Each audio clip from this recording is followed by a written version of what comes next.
Hello everyone. So this year I actually made a jump map, and so I have a demo here just going over some footage of a casual run on demo and soldier. But I just kind of want to talk about the experience, talk about what it's like making a map, and yeah, what my thoughts and considerations were. So this is Jump Relicanth is the name, and I did actually have a very set goal for this. As you can see, this wall is something that I can sticky, but also it doesn't affect my bounding box or anything, like my actual character doesn't collide with it. And this is called phase in Jump. And phase pogo is kind of a convention, I guess, a thing. But I noticed that for demo phase pogo, there wasn't really like an entry level map for the concept. I think like the earliest phase pogo stuff might already be like tier 6 or tier 5. I like the easiest phase map I can think of is like estrogen or something, although I'm sure there's some phase somewhere that's a little easier than that, but still, I wanted to make a introductory phase map that was a little bit easier to approach, but still kind of introduce some of these concepts and whatnot. So yeah, I guess, the first thing that, when it comes to mapping, everyone thinks about hammer and how difficult it is to use. There's definitely a learning curve there. A lot of tutorials were very helpful out there. And honestly, like the entire jump community and just mapping community are extremely helpful people. Because, they just want to see more stuff get made, generally speaking. They enjoy being able to help people out.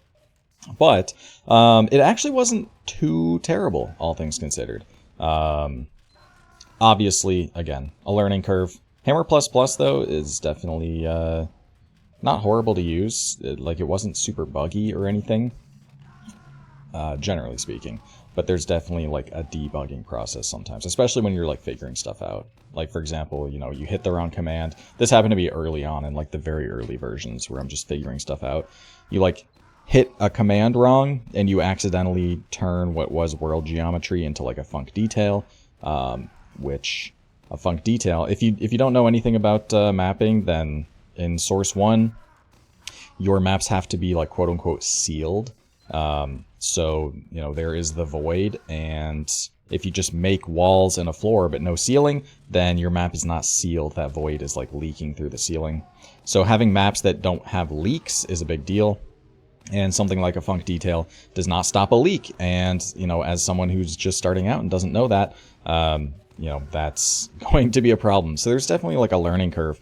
But once I sort of figured out the software, it can actually work pretty efficiently. There's, of course, like still tricks and stuff, like having, when you're working with angles and whatnot, being able to have things actually align on the grid is important. And there was a lot of like work and doing things, and also like refactoring and redoing things that I did earlier just so that it's actually neat and it's actually easier to kind of edit and improve on in the future, stuff like that. But overall learning hammer was like pretty enjoyable, all things considered, because it was kind of like programming, and I have some experience with programming, so it's not it wasn't too horrible. But yeah, getting over hammer and getting used to that was honestly not a terrible experience, and I felt like I could actually make things that I intended. But then it comes to the actual like design process, and things are quite difficult because of a couple of reasons. So for starters, I wanted to be creative. I wanted to not only introduce some of these phase pogo concepts, but also, introduce jumps and things that people maybe hadn't seen before, and stuff that would be new and unique and fun, which is hard to do, actually. And honestly, like in retrospect, you see a lot of similar jumps in jump maps. And so, for example, like how many soldier jump maps just have a basic sync jump, right? Where it's just a chute that you drop down and sync back up. Or, on demo maps, a lot of early tier demo maps have this one jump. It's kind of like a window jump, right? Where you, and it's hard to describe, but you know, you jump into a room and it has a window to another room that you jump back from, and you can usually do it with like a single pre. Sometimes you have to like pogo it a little bit if you're newer. But a jump like that you'll see on a lot of entry-level demo maps. But it's fun. Like, people enjoy these styles of jumps. So it's not just because a jump is kind of has existed before doesn't mean that it's bad or shouldn't be included. And in fact, sometimes like getting a little too creative or trying too hard to make things, you know, something that hasn't really existed before can be a detriment, I suppose. And also there's a lot of balanced decisions and creative decisions you have to make with a jump map in particular that that you wouldn't really factor in otherwise. Because obviously I was intending to make an easier version of a phase pogo map that's more approachable for beginners. But that's not the only people who are going to be playing this map are not going to be, you know, demo jumpers looking for a completion at like the tier 4 level. You're going to have not only people speedrunning the map for demo, but also people speedrunning the map for Soldier and people playing the map for completion on Soldier. And as I've talked about in my like trimping versus sticky jumping video, a lot of off-class maps for demo can be either much more difficult for Soldier, like in some cases impossible to complete on Soldier, which wouldn't have been the case for this map no matter what. I don't think so, at least. But it can just be kind of mindless wall pogo, and I really wanted to avoid making a map that was just mindless wall pogo. So I did take some particular care towards making certain things not teleport soldiers, or at least, you know, the jumps are uniquely designed for Soldier to have at least some way of engaging with the jump, which some people actually are not a fan of. You know, the fact that, sure, the textures and things like that are consistent for demo and reflect exactly what the behavior of those textures are for demo. So something that's no-nade and you won't get any explosions off of is going to be the same texture throughout the entire map for demo, but not really the case for Soldier. And certain things are going to telly demo consistently, but they won't telly demos or won't telly Soldier consistently, which can be a little confusing when you don't really know. You kind of have to learn the map to, you know, be efficient on it, and there's going to be a lot of trial and error, which can be a little confusing. Overall, I think as a decision, it was worthwhile. That is the map, by the way. There were 2 bonuses, and this bonus actually was a jump, but I got rid of it because these roller stickies that I'm bouncing on the outside, they are random. They can bounce randomly, and sometimes they just randomly fall through multiple layers. It adds a level of inconsistency to the map that I really didn't like. So yeah, I got rid of it. And I wouldn't have done that without actual feedback on it. Scathing feedback as well, which I really appreciate, is the fact that you know, there are people willing to be like, no, this actually sucks, you should change it. But yeah, overall, I am, in retrospect, at least somewhat happy with the way I kind of set things up for Soldier, because I think that you know, it's at least more interesting of a map, even if you have to kind of learn what the different jumps are like. But yeah, there's so many different that's what I'm looking for. There's so many different degrees of analysis on the jumps you're making, because not only do you want the map to at least run somewhat smoothly for someone speedrunning it, which has its own considerations for both classes as well, but you also want, or I also wanted to make the map, you know, I wanted to, in a way, kind of force the player to actually engage with the phase mechanics.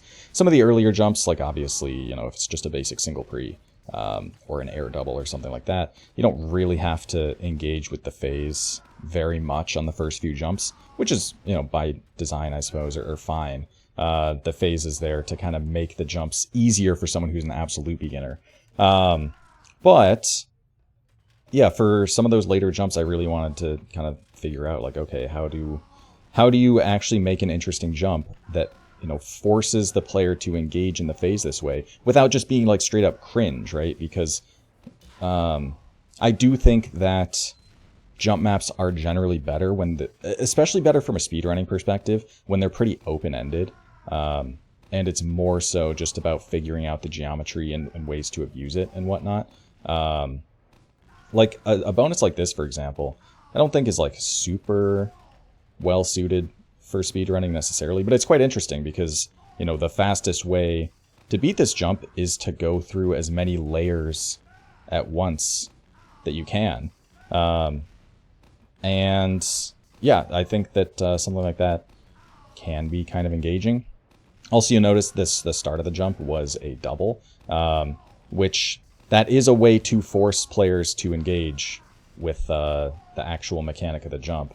Because if you just started off at the top, then you could just drop all the way down and pre-place stickies to basically cheat the whole thing, which I didn't want. I wanted people to have to dump their stickies to start so that they actually have to, you know, do the thing. Which later on I found out, you know, it actually can be cheesed.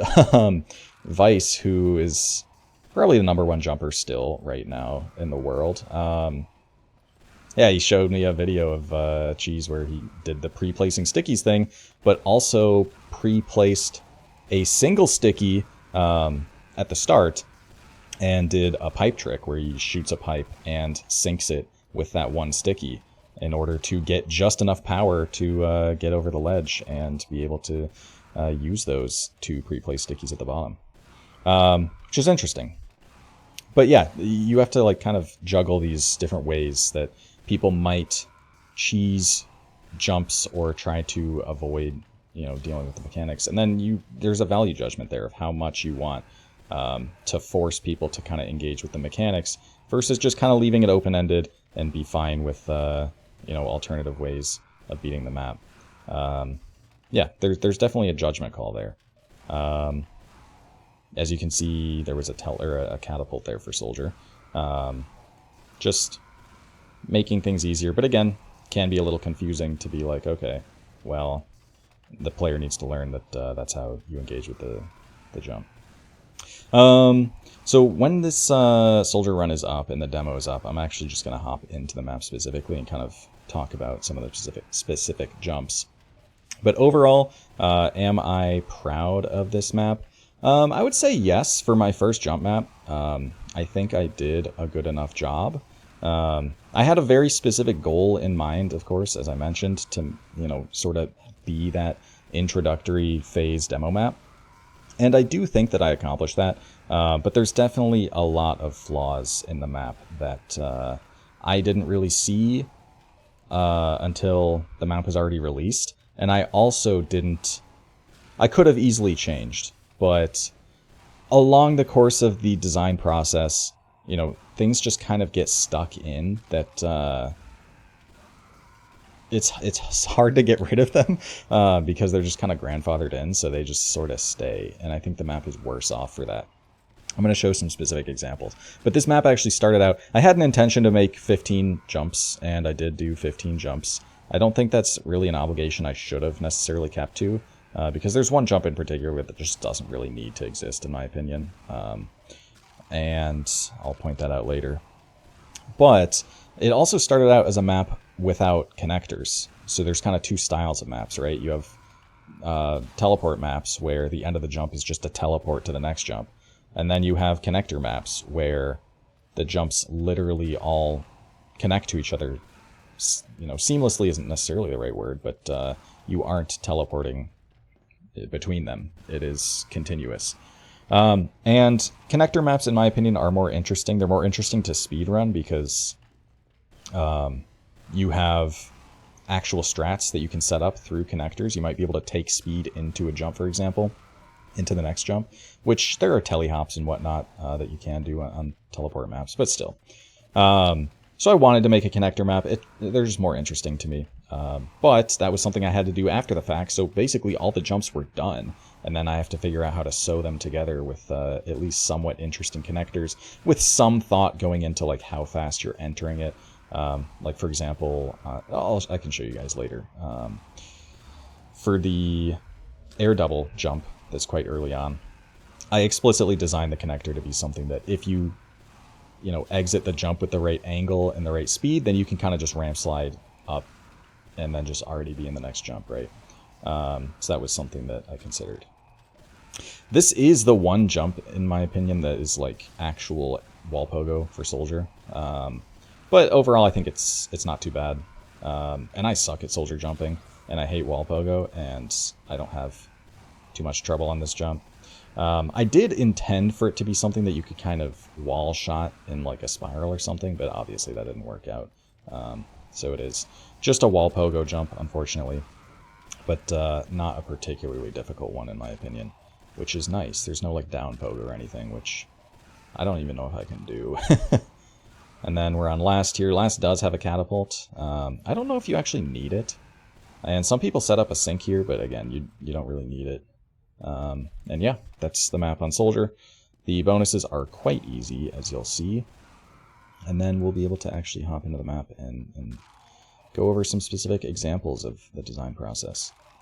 But yeah, overall, learning Hammer was a process, but honestly an enjoyable one for me personally. It can be frustrating at times, but I don't know, sometimes I like kind of debugging and problem solving and stuff like that. And again, people are just very helpful. People are helpful in the playtesting, people are helpful in kind of figuring out and debugging and stuff, and people are just generally very helpful. So that is the map. So let's actually jump into it and show off some examples of some of the stuff I was talking about and kind of the design process. As far as the aesthetics of the map, I am kind of happy with how it came out. I do really like those textures. And in fact, the very reflective, not really even solar panel. I'll show you what I mean. The very reflective pattern. Actually, the pattern that that text is in right now is one of my... let's stop recording a demo. Has become like one of my favorite textures in the game now, and I use it to kind of outline things like here because it is just very like glowy, and yeah, I like use it here. This texture I'm a big fan of, and I just generally like these space textures. Texturing in general was something I had to put a lot of care into, not only to make things consistent for behavior, like this always being no nade, you can't jump off of it, but also illustrating what is pogoable, for example, versus what is not. And I like to think that I got a kind of consistent aesthetic worked out. But yeah, let's look at some examples of things that I was talking about. So, whoops, let's just do the jump.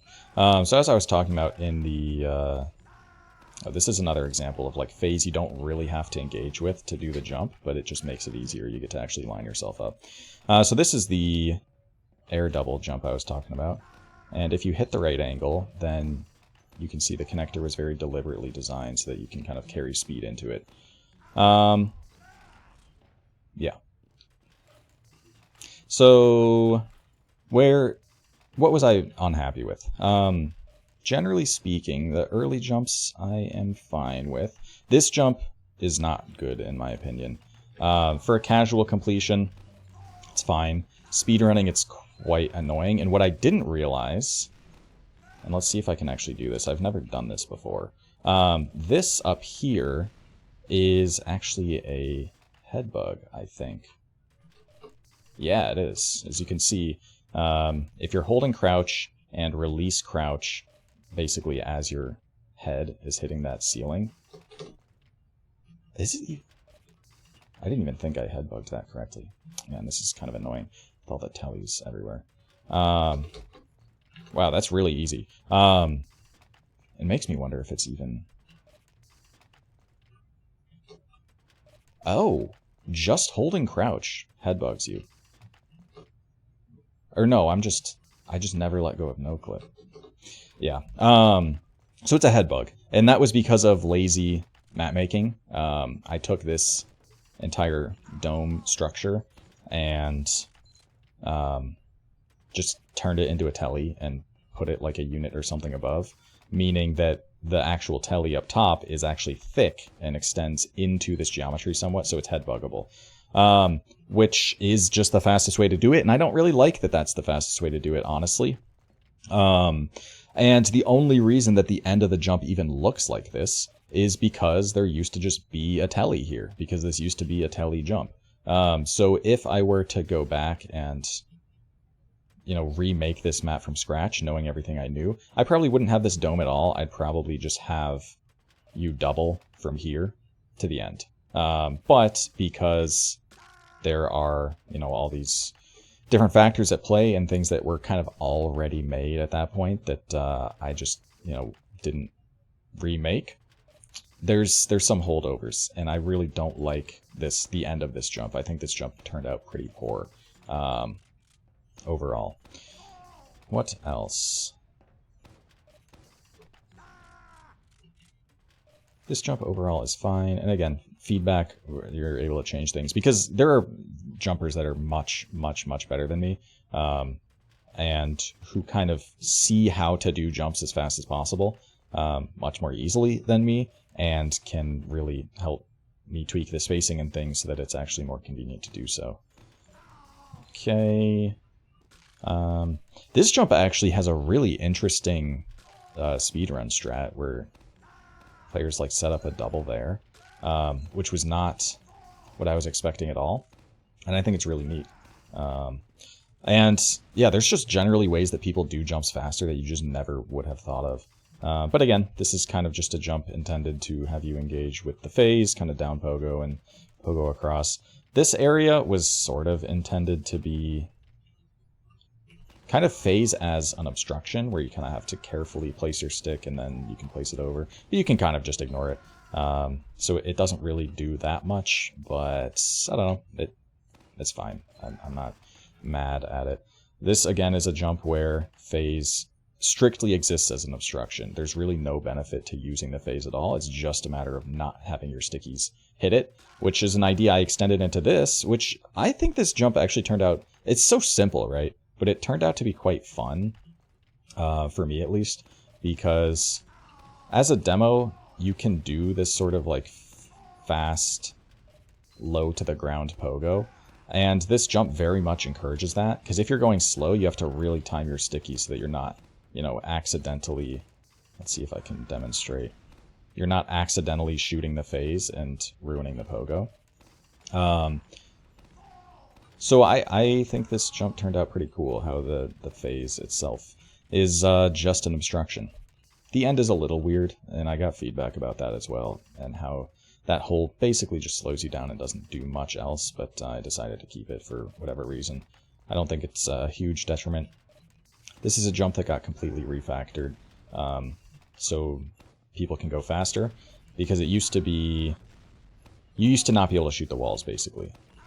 So you'd have to engage with the jump in this kind of way, which is fun, and I enjoyed that kind of transfer. This actually replaced the that bonus. I don't know where it is. That one over there. This is the replacement to that, because I did like the transfer from that bonus. I liked the maneuver of kind of shooting the wall and then hitting like a bit of a tight strafe to catch on the sticks.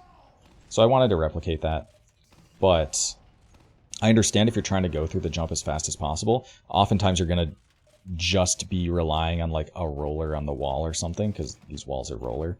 And it introduced like an element of RNG if you are really trying to go as fast as possible, and I didn't really like that. So I added some consistency to it for the sake of going fast, and it's still, you know, fun enough to catch on the wall, in my opinion.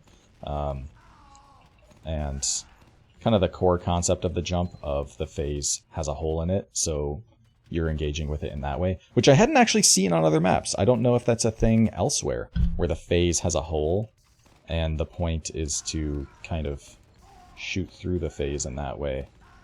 before falling through it. I'm sure some maps have like a similar concept, but that was kind of new to me. What else? What else?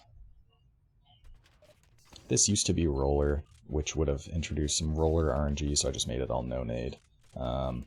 This is the jump that I think just shouldn't exist, because it is just... I think you can make it up there with a double, but just a double and then a single air sticky, you can just do it. Generally speaking, these kind of just going up jumps don't work very well for demo, because demo can just place 2 stickies. Plus, even if you were to go slow and engage with the phase, it's not that interesting. Plus, for the fact that, like, what jump is this? Jump 13 out of 15. This is, like, towards the end of the map, but it's just extremely easy. So, yeah. If I could just fully remove this jump, I probably would. In retrospect, I don't think that it's very good at all. But I was just kind of stuck with it. And I remade... You can see there's, like, this band on the floor. That's because there used to be bands going through here and through here, which just added... Like, still doing a double would be the fastest way to do it. That just made doing a double harder and less consistent and more annoying. So I got rid of that. Yeah, overall, I really don't like this jump and would probably remove it if I knew everything I knew now going back. This jump is basically straight up copied from jump if, but much easier. The jump if version, like the actual floor extends out, so you have to go out much further. This is just an easier version of that. But I do like this jump. It's quite simple, and it's just a matter of, you know, being able to actually strafe and stay on the wall when you can't actually bump up against the wall. Just normal phase stuff, and I think that worked out quite nicely. As for last used to actually be symmetrical 4 ways, and then I'm like, why am I doing this? It makes it so much harder to actually change and adjust things. But again, just engaging with some phase, doing some transfers between them. And actually the last introduces a new concept that isn't seen elsewhere, which is a telly wall with like a phase barrier. As you can see here, this actually tellies. And I was a little nervous. That was kind of a late introduction, so I was a little nervous of actually introducing that as the thing. Because it used to just be Pogo, I think. But I wanted to make it more interesting. Plus, I wanted... A common strat would be to just completely ignore this phase and just double up, which you can still do, but now you actually have to have more skill to do it, because if you aren't controlling yourself, you just hit the telly. Overall, not like a super important change. It is a little weird how there's just a new behavior here that wasn't introduced earlier, but the idea of pogoing on a phase wall without touching it is something that you use on the jump before, and also just use in general earlier in the map, so I didn't feel too bad about introducing something new there. But yeah. And let's talk the bonuses. So of course this bonus I already talked about. Just bad. I threw it in as a bonus because it was already made, but yeah. While the transfer is, like, this transfer is the fun part for me. That kind of strafe is fun. It's just inconsistent, as I mentioned earlier, and the roller stickies are just stupid. So this jump is bad, which is why it just exists as a bonus. And then this bonus I am actually happy with. Because again, I haven't really seen this concept earlier of the phase is kind of an obstacle that you have to shoot through, especially this ending part where it's just barely large enough to fit a sticky. There is some sticky RNG, I suppose, at play. Because if you don't know, stickies have some RNG in how they shoot. You can see I'm not moving my mouse, but they are landing in different places. So there is some element of that here, I suppose. But overall, I am happy with this jump. It's pretty unique and interesting, while still just being Pogo. I don't know if there's anything else I have to talk about for Jump Relicanth. There is actually a secret here. Let's see if I can demonstrate it. So, if you don't know, if you hit a C-tap multiple times in a row, you actually shift your bounding box down to the point where you get to cross through this. And that just takes you to the start. It's a little room. So yeah, that's Jump Relicanth. My first jump map. I had a lot of clear intention making it. Over the course of the design process, a lot of things changed. And a lot of things just kind of were holdouts from previous versions that in looking back, probably could have and should have changed. So by no means is it perfect. There's a lot of flaws in this map. But overall, for my first map, I think I am proud of it. But yeah, I just kind of wanted to talk about the jump map making experience, that design process, what some of the thoughts and considerations are towards making jump maps. And yeah, that's probably all I have to talk about. So hope you guys enjoyed, and I'll see you all later.